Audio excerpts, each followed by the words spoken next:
नमस्कार। देश देशांतर में आपका स्वागत है। आपके साथ मैं हूं घनश्याम उपाध्याय।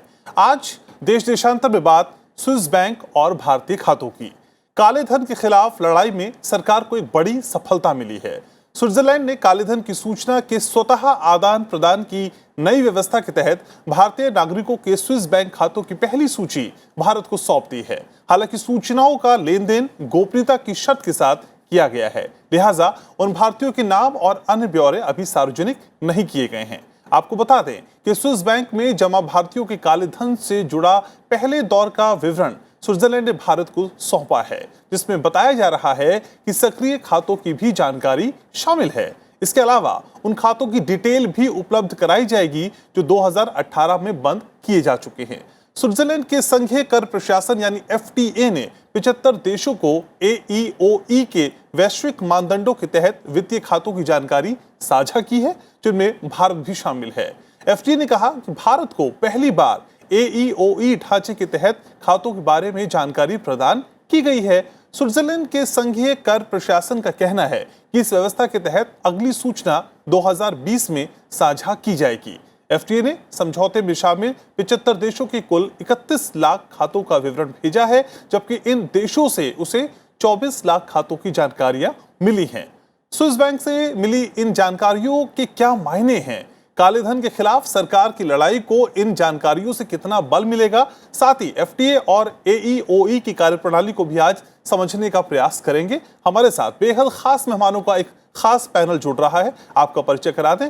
मेरे साथ स्टूडियो में जुड़ रहे हैं अशोक सज्जनहार साहब, जो पूर्व राजदूत हैं। साथ ही साथ मेरे साथ जुड़ रहे हैं AK सिन्हा साहब, जो पूर्व प्रधान हैं, मुख्य आयकर आयुक्त। साथ ही साथ मेरे साथ जुड़ रहे हैं सीनियर जर्नलिस्ट बद्रीनाथ जी, AK बद्रीनाथ सर, स्वागत आपका भी चर्चा में। कुछ और खास मेहमान भी जुड़ेंगे, जुड़ने पे आपका परिचय कराया जाएगा। शुरुआत करते हैं चर्चा की और समझने की कोशिश करते हैं कि आखिर इसके मायने क्या हैं। सबसे पहले अशोक जी, आप ही के पास आना चाहूंगा। काले धन के खिलाफ असल में जो लड़ाई सरकार ने छेड़ी है, उसमें ये जानकारियां कितना इंपॉर्टेंट रोल प्ले करने जा रही हैं, कितनी अहम भूमिका? सर देखिए, सबसे पहली बात तो ये हमको समझना है, जो ये पहली मर्तबा भारत सरकार के पास ऐसी सूचना, ऐसी इंफॉर्मेशन आई है जी। जैसे आपने बताया है, ऑटोमेटिक एक्सचेंज ऑफ इंफॉर्मेशन में उसमें पहली मर्तबा हमको एक लिस्ट मिली है और इसकी जद्दोजहद काफ़ी समय से चल रही है। हम स्विस सरकार के साथ, उनके जो बैंकिंग एडमिनिस्ट्रेशन है, उनके साथ हम इसके बारे में बातचीत करते रहे हैं, परंतु हमको मालूम है जो वहाँ पर गोपनीयता के मामले बहुत हैं। लोग वहाँ पर अपना पैसा इसीलिए जमा कराते हैं क्योंकि वहाँ पर टोटल कॉन्फिडेंशियलिटी है, टोटल गोपनीयता थी। परंतु फिर पूरी दुनिया से उनके ऊपर स्विस एडमिनिस्ट्रेशन पर दबाव पड़ा और जो आपने अभी बताया है, फेडरल टैक्स एडमिनिस्ट्रेशन, उन्होंने 2017 1 जनवरी 2017 को उन्होंने ये कहा, बहुत सारे देशों के साथ उन्होंने ऐसे समझौते दस्तखत किए जिससे कि जो उनके पास इंफॉर्मेशन है, जो भी उसको वो शेयर करेंगे, परंतु उसमें भी एक कॉन्फिडेंशियलिटी होगी, उसमें भी एक गोपनीयता होगी। तो ये दूसरी मर्तबा है जो कि उन्होंने किया है सभी देशों के साथ। पिछले बारी 2018 में ये किया गया था, तब करीब मेरे विचार से 36 देशों के साथ ऐसी सूचना उनके साथ आदान प्रदान की गई थी। ये दूसरी मर्तबा है और भारत के साथ, जैसे आपने बताया, ये पहली मर्तबा है। पूरी दुनिया को अगर मिलाया जाए तो करीब 31 लाख, आपने जैसे जिक्र किया है 3.1 मिलियन। अब इसमें कितने हैं जिनको भारत के साथ उन्होंने साझा किया है, कितना इन्फॉर्मेशन है, ये देखना पड़ेगा। अभी तक फेडरल टैक्स एडमिनिस्ट्रेशन ने इसके बारे में कुछ भी बताने से मना कर दिया है क्योंकि उन्होंने कहा ये गोपनीयता का मामला है।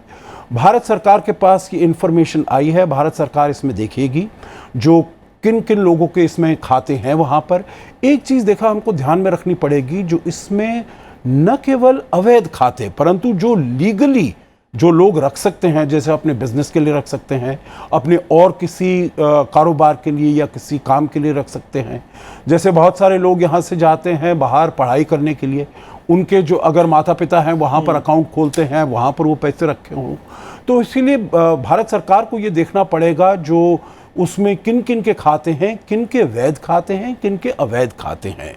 और दूसरी ये बात भी अब उनके साथ, क्योंकि हमारा ये कारोबार बातचीत शुरू हो गई है और आदान प्रदान इंफॉर्मेशन का शुरू हो गया है, तो ये भी देखना पड़ेगा जो कितने खाते पहले बंद किए जा चुके हैं। हमारे पास 2018 की तो इंफॉर्मेशन आई है, सूचना आई है, परंतु उससे पहले, क्योंकि जब से ये मुहिम जारी हुई थी पिछले कुछ सालों से, तब से ही ये दबाव पड़ गया था लोगों के ऊपर, और वो वहाँ पर ऐसे बताया जा रहा था जो जिन जिन के स्विस बैंक में खाते हैं वो उनको बंद करते जा रहे हैं। और अभी भी हमने देखा है, जो अभी सूचना आई है 2018 में करीब 100 खाते बंद हुए, 400 करोड़ रुपए का वहां से निकला है। ठीक है। अभी तक जो सूचना आई है उसके तहत करीब 6,700 या 7,000 करोड़ रुपए वहां पर स्विस बैंक में जो इंफॉर्मेशन आई है उसके तहत है। परंतु फिर ये अभी सरकार को देखना पड़ेगा और उसको एनालाइज करना पड़ेगा।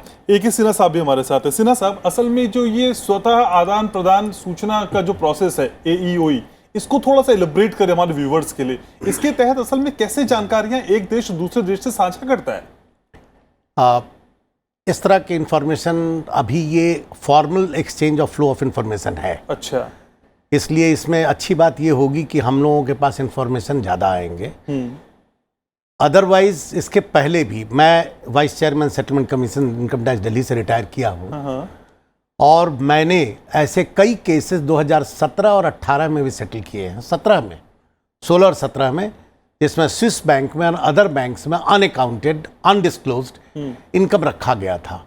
और जो हम लोगों ने पकड़ा, उसमें कई सोर्स हैं, जैसे इनकम टैक्स का सर्च होता है, तो सर्च के दौरान भी हम लोगों को उस तरह के क्लू मिल जाते थे। बट अभी जो ऑटोमेटिक एक्सचेंज ऑफ इंफॉर्मेशन है, इसका फायदा ये होगा कि आप पर्सनल इंडिविजुअल इफर्ट जो आप टैक्स इवेजन में करते हैं पकड़ने के लिए, उसके बदले में ये सारी बातें आएगी। इसमें बहुत सारे रेस्ट्रिक्शंस भी हैं।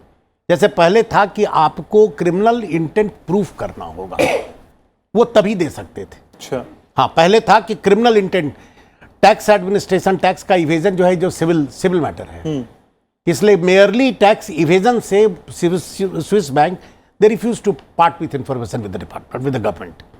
लेकिन अब जो ऑटोमेटिक एक्सचेंज ऑफ इंफॉर्मेशन में जो नई आई है, जिसमें कि 75 कंट्रीज एसोसिएटेड हुए हैं, इसमें अब हम लोगों को इंफॉर्मेशन आएगा।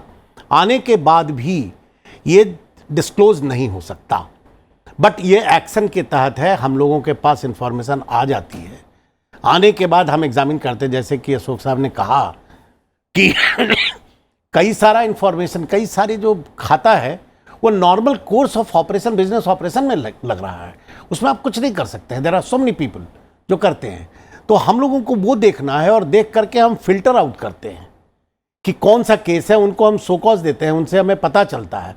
ये सारी चीज़ें सीक्रेट होती है। तो सर, क्या कुछ ऐसा पैमाना भी तय हुआ कि कितनी जानकारियां आपने हमको दी, फिर हम उतनी ही जानकारियां आपको देंगे? क्या कोई इस तरह का फॉर्मूला या कोई फ्रेम सेट किया जाता है? स्विस बैंक को, स्विस गवर्नमेंट को देने की तो कतई आवश्यकता नहीं है। स्विट्जरलैंड का सारा इकोनॉमी, सारा चीज ही इसी पे चल रहा था। अभी एक सीरियस डेंट तो आ रहा है, क्योंकि बाकी देशों से भी तो उनको जानकारियां चाहिए होंगी ना सर, जो मिली भी है उनको कुछ अकाउंट्स की। हाँ, मिली दूसरे जगह से मिली है, जर्मनी से मिली थी। हाँ। जर्मनी ने स्विस बैंक से इंफॉर्मेशन दिया था, जिसमें इनकम इंडिया के भी बहुत सारे लोगों का था। वो इंफॉर्मेशन हम लोगों के पास आया था। अच्छा। उसके आधार पर हम लोगों ने एक्शन लिया था। उसमें क्या है कि हम लोग फिल्टर आउट करके, अपनी इन्वेस्टिगेटिंग एजेंसी जो हम लोगों को देख लेती है, और देखने के बाद हम उसमें प्रोसिक्यूशन के पहले हम लोगों को वो इंफॉर्मेशन नहीं दे सकता था। अब जो ऑटोमेटिक एक्सचेंज ऑफ इंफॉर्मेशन एक फॉर्मल प्लेटफॉर्म है, उस फॉर्मल प्लेटफॉर्म पे अब जो इंफॉर्मेशन आएगा, अब ये ज़्यादा अच्छी बात है, इसमें आएगा। देखिए, ये तो कैट एंड माउस का गेम है। चाहे आप बाहर से लाते हैं पैसा, उसको मनी लॉन्ड्रिंग कहते हैं। Tax evasion inside the country also is equally offensive, it attracts offences. ठीक सर, ये भी होता है। ठीक है। हमारे साथ सीनियर जर्नलिस्ट के बद्रीनाथ जी भी हैं। बद्री सर, जरा ये समझाइए कि जो हम स्वतः आदान प्रदान सूचनाओं की व्यवस्था की बात कर रहे हैं, ये फ्यूचर कॉन्टेक्स्ट में आप क्या देख रहे हैं? लार्जर स्केल पे हम इसे कैसे एनालिसिस कर सकते हैं सर? फ्यूचर कॉन्टेक्स्ट में तो बात की बात है। एक्चुअली अभी तो जो इंफॉर्मेशन मिला है वो आपके लिए काम पे है या नहीं है। Exactly, that is the biggest issue.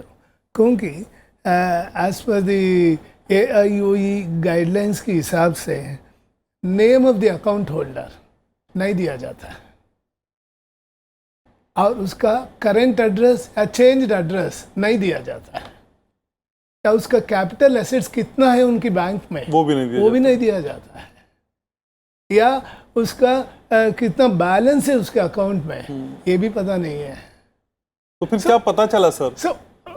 तो एक ये है, और ये डिस्कशन इतना लंबा खींचा गया है ये का जो फ्रेमवर्क बनाने में, जो मोस्ट ऑफ द जो जितना भी जो कर चोरी करने वाला या ब्लैक मनी जो भी है वो पूरा दूसरे डेस्टिनेशन में शिफ्ट हो गया। मैं खुद एक केस इन्वेस्टिगेट कर रहा था, यूरिया स्कैम इन 1995, और उसमें most of them are coded accounts. कोई लॉयर यूएस यूरोप में वो रिप्रेजेंट करता है, एंड जो बेनिफिशियल ओनर किसी को पता नहीं है, और जब कोडेड नंबर भी मिला है आपके पास, अकाउंट नंबर, उसके बाद एक्चुअल बेनिफिशियरी कौन है क्या है, जब तक आपके पास फॉर्मल कम्युनिकेशन नहीं है तब तक आप पता नहीं चल सकते। इवन फॉर्मल कम्युनिकेशन जब होगा, इवन देन ट्रेसिंग आउट कौन बेनिफिशियरी है इस अकाउंट का, ये लगभग नामुमकिन है। लेकिन ये इशारा जरूर दे सकता है कि भाई कितना पैसे यहाँ से गया है, और उसका नेचर क्या है, और उसका किस वजह गया है, क्या है। और दूसरी बात ये है कि बहुत सारा बिजनेसेस आज ग्लोबलाइज्ड है और बहुत सारे इश्यूज है, और अकाउंट फॉरेन बैंक में होल्ड करना ये क्राइम नहीं है। तो हाउ डू यू डिफरेंशिएट कौन सी क्राइम रिडन मनी है, कौन सी नॉन क्राइम रिडन मनी है। तो this will be the biggest challenge before the सरकार and also income tax department, and to find out कौन है, कौन गलत है, कौन सही है। ये अब सेकंड पॉइंट, मुझे आप फ्यूचर के बारे में पूछ रहे थे। जब फ्यूचर देखेंगे आप, जब तक आपको डिटेल्स नहीं मिलेगा और डिटेल ट्रांजैक्शन शीट्स नहीं मिलेगा, आपको हर अकाउंट का आपको पिन पॉइंट करना कि भाई कितना ट्रांजैक्शन हुआ है, क्या है, वो बहुत दिक्कत है। फॉर एग्जांपल, एक पुणे की एक स्टैलियन हॉर्सेस का एक केस था। जब पहले इशारा मिला कि लगभग 1.2 बिलियन डॉलर्स उसमें है, जब तक हमने पूरा कार्रवाई किया तब तक वहाँ गया सिर्फ $14 था। तो टाइम इज ऑफ एसेंस। हमको जब तक हमारे पास टाइम नहीं है, क्विकली एक्ट नहीं कर पाएंगे, हमारे पास टाइम इंफॉर्मेशन सही ढंग से नहीं मिलता है, तो ये सब जो बोल रहे हैं ना कि भाई ये होने वाला है, ये होने वाला है, it will be I mean बहुत थोड़ा एग्जैजरेटेड मुझे लगता है। दूसरी बात ये भी है कि जितना भी टैक्स एवेडिंग आइलैंड्स है ना, Bermuda island, British virgin island, ये सब इंफॉर्मेशन ना ले रहे ना दे रहा है। ठीक है सर, ठीक है अशोक जी, लेकिन यहाँ पे ये भी समझने वाली बात है जो हम समझना चाहेंगे कि इस तरह के प्रोसेस में जानकारी जब ली जाती है, जिसे AEOE कह रहे हैं, तो क्या इसके लिए कोई पैरामीटर सेट किए जाते हैं कि उन्हीं वो देश जो फला या फिर ये नॉर्म्स फॉलो करेंगे उनको इस तरह की इंफॉर्मेशन मिलेगी? क्या इस तरह के कोई बैरियर्स होते हैं सर? वो कौन से पैरामीटर्स होते हैं जिनको पार करके इस श्रेणी में कोई भी देश जाता है? देखिए, एक तो ये है जो इसकी शुरुआत अभी हुई है, ये जो ऑटोमेटिक एक्सचेंज ऑफ इंफॉर्मेशन है, इसकी शुरुआत अभी हुई है। इसके ऊपर समझौते के ऊपर दस्तखत अभी 2017 में ही 1 जनवरी से इसको शुरू किया है, कार्यान्वित किया गया है। तो बिल्कुल अभी शुरुआत है, क्योंकि पहले जो हुआ करता था, जैसे हम बात कर रहे थे, वहाँ से बिल्कुल ऐसी गोपनीयता थी जो एक जैसे आयरन कर्टन के पीछे जो भी स्विस बैंक में अकाउंट्स हैं उसके बारे में आप किसी को कुछ नहीं मालूम होता था, और कोई उसके बारे में कुछ इंफॉर्मेशन प्राप्त भी नहीं कर पाता था। इसीलिए बहुत से लोग थे जो कि अपना जब पैसा वो रखना चाहते थे जिससे किसी को भी पता ना चले इसके बारे में, तो वो स्विस बैंक का ही सहारा लिया करते थे वहाँ पर, क्योंकि उनको मालूम है जो वहाँ पर ऐसी गोपनीयता है जो हमारे बारे में कोई भी इंफॉर्मेशन हमारे देश सरकार किसी भी एजेंसी के साथ वो साझा नहीं करेंगे। परंतु अभी क्योंकि अब इतना देखिए टेरर फाइनेंसिंग हो गया है, मनी लॉन्ड्रिंग हो गया है, जो कि ड्रग मनी बहुत ज़्यादा आ रहा है, तो इसी वजह से पूरी दुनिया ने ये सोचा है, उनके ऊपर स्विस बैंकिंग सिस्टम के ऊपर ये दबाव आया है जो आप इतनी गोपनीयता को मत रखिए, क्योंकि पूरी दुनिया के लिए ये फायदे की बात है अगर आपके पास जो अकाउंट्स हैं उसके बारे में आप औरों के साथ भी ये साझा करते हैं। तो इसीलिए शुरुआत अभी ये हुई है। और जैसे मैंने कहा पिछले बारी 36 देश थे, अब 75 देश हैं। अगले साल स्विस बैंकिंग ने कहा है जो उनके पास 90 देश हो जाएंगे। तो बहुत सारे, अब जैसे उन्होंने कहा हमने अपनी जो इंफॉर्मेशन दी है 75 देशों के साथ हमने साझा की हमें है। यही समझना चाहते हैं इन देशों को शामिल करने का कोई प्रोसेस है जी क्या, सर? बिल्कुल प्रोसेस मैं ये है। समझना चाह रहा हूं। जो जहां जहां जिस देश में कॉन्फिडेंशियलिटी के सिस्टम्स और डेटा प्रिवेसी के सिस्टम्स अच्छी तरीके से परिपक्व हैं, उन्हीं देशों के साथ आप शेयर करेंगे। इसीलिए उन्होंने बताया जो स्विस बैंकिंग ने तो 75 देशों के साथ इसको साझा किया है, परंतु जो उनको जो इंफॉर्मेशन मिली है 24 लाख उनके पास आए हैं, अकाउंट्स के डिटेल्स आए हैं। जो 24 लाख हैं वो केवल 63 देशों से उनके पास आए हैं, क्योंकि कुछ तो ऐसे देश थे जो कि उनके साथ वो साझा नहीं करना चाहते, तो उन्होंने इनको इंफॉर्मेशन दिया, वहां से नहीं आई है। दूसरा है कुछ देशों में कॉन्फिडेंशियलिटी के लेवल्स इतने अच्छे नहीं थे, तो इसीलिए इन्होंने उनको ये वाली इंफॉर्मेशन नहीं दी है।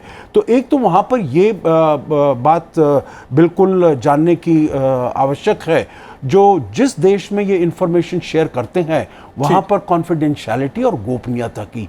एक बात मैं और कहूँगा घनश्याम जी, वो है जो अगर हम देखें 75 देशों के साथ ये सारी इंफॉर्मेशन साझा की गई है, तो ये भी बताया गया है जो भारत में जितना वॉल्यूम है, जितने अमाउंट है, क्वांटिटी है, वो हम 74th नंबर पर आते हैं। अच्छा, तो मतलब कि हमारे यहाँ पर जो वहाँ पर जितने अकाउंट्स हैं या जितनी मात्रा में धन रखा गया है वो काफ़ी निचले स्तर पर है। पहला है यूके है, दूसरा अमेरिका, तीसरा वेस्ट इंडीज़ वगैरह वगैरह और सारे देश हैं। तो हमारे जो भारतीयों के वहाँ पर अकाउंट है या जितना धन वहाँ पर जमा है, हम 74 नंबर पर आते हैं वहाँ ठीक पर। है। हमारे साथ एक और मेहमान जुड़ रहे हैं, सत्येंद्र कपूर साहब, जो कि एडवोकेट है। कपूर साहब, स्वागत आपका। सर, असल में आज चर्चा हो रही है स्विस बैंक की और भारतीय खातों की, और जो जानकारी पहले लेवल पे हमको मिली है उसके बाद जिस तरह की भी इंफॉर्मेशन आई है, उसके बाद किसी भी शख्स पे, किसी भी कंपनी पे, किसी भी कारोबारी पे उस जानकारी के जरिए कोई भी कार्रवाई करना कितना बड़ा चैलेंज होगा सर? क्योंकि अभी यही चर्चा हो रही थी कि जानकारी उस लेवल पे तो मिली नहीं है, तो फिर वो कार्रवाई कैसे होगी?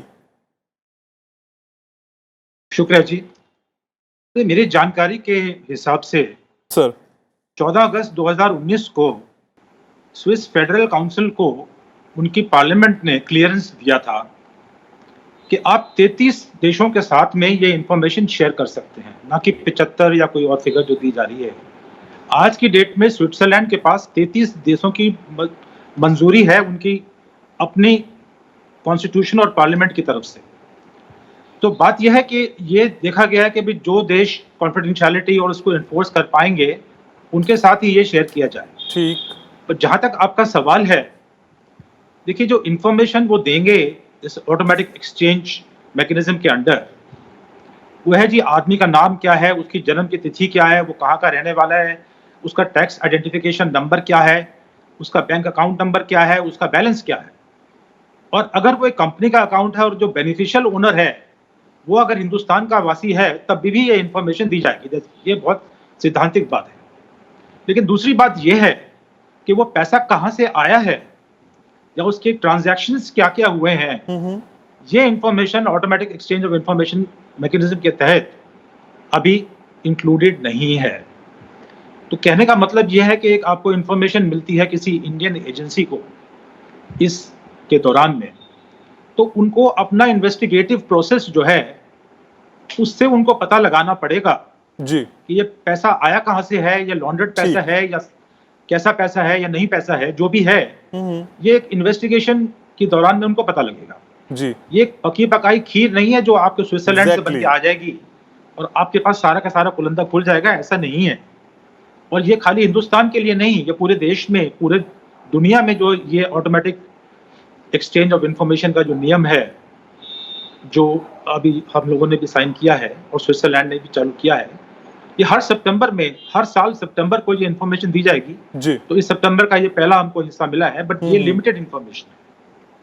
ठीक है, यानी कुछ जानकारियां आई हैं लेकिन बहुत कुछ आना बाकी है। लेकिन सिन्हा साहब, कुछ जानकारियों के बाद बहुत सारी जानकारियां आने का जो प्रोसेस होगा, इसमें सरकारी एजेंसीज को कितनी मेहनत करनी पड़ेगी? ये चैलेंजिंग बहुत दिखाई देता है।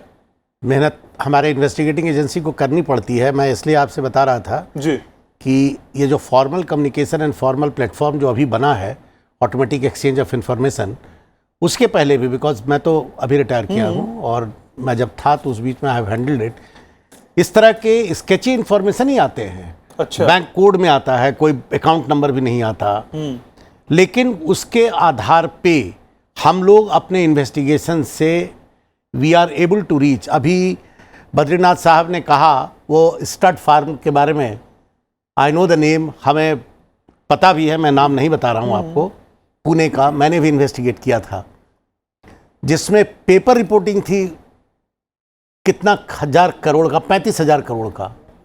मैं आपको बता रहा हूँ 35,000 करोड़ की पेपर रिपोर्टिंग थी। हम लोगों ने उसका इन्वेस्टिगेट किया था, नहीं था अमाउंट। एक बार जब हमारे पास आ गया, दूसरी बात क्या है कि यदि हमारे पास इंफॉर्मेशन आ गया तो जो स्विस बैंक की एक रिक्वायरमेंट थी कि आपको प्रूफ करना होगा the criminality of how the money is acquired, तो that we are in a position to do it once we get the money. वो करते हैं हम लोग, और वो करने के बाद हम लोगों को इन्फॉर्मेशन आता है। थोड़ा वक्त लगता है।